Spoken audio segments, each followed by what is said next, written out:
আমার একটা বন্ধু ছিল যার সাথে আর কথাই হয় না। এখন কল লিস্টেও তার নাম থাকে না।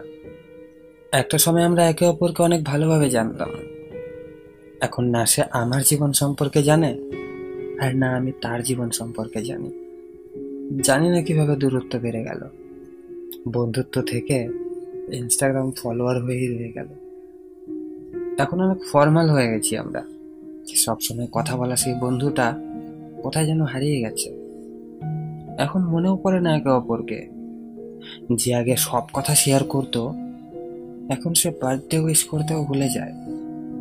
যে প্রত্যেক দিন দেখা করতো আমার সাথে, এখন চ্যাট লিস্টে তার নাম সার্চ করলে খুঁজে পাবো।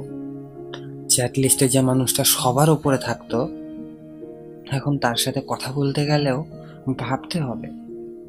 কখনো কখনো মনে পড়ে সেই বন্ধুদের, সেই আড্ডা দেওয়া, মজা করা।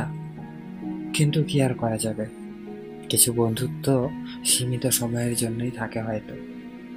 মনে হয় সেই পুরনো কানেকশনটা আর তৈরি করা হবে না এখন।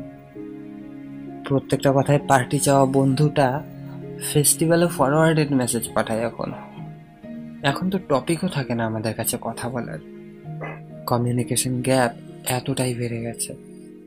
আগে আমরা একে অপরকে নিজেদের গল্প শেয়ার করতাম, এখন ইনস্টাগ্রাম স্টোরি দেখেই ছেড়ে দিই। কখনো রিপ্লাই করে জিজ্ঞেস করি, কি রে, কেমন আছিস? আবার কখনো ছেড়ে দিই। একটা বন্ধু ছিল যার সাথে আর কথাই হয় না। কথা বলা কমতে কমতে একেবারে বন্ধ হয়ে যায়। আর পরে গিয়ে মনে পড়ে, আরে ওর সাথে তো কথাই হয় না। সময়ের সাথে অনেক কিছু বদলে যায়, তাই না?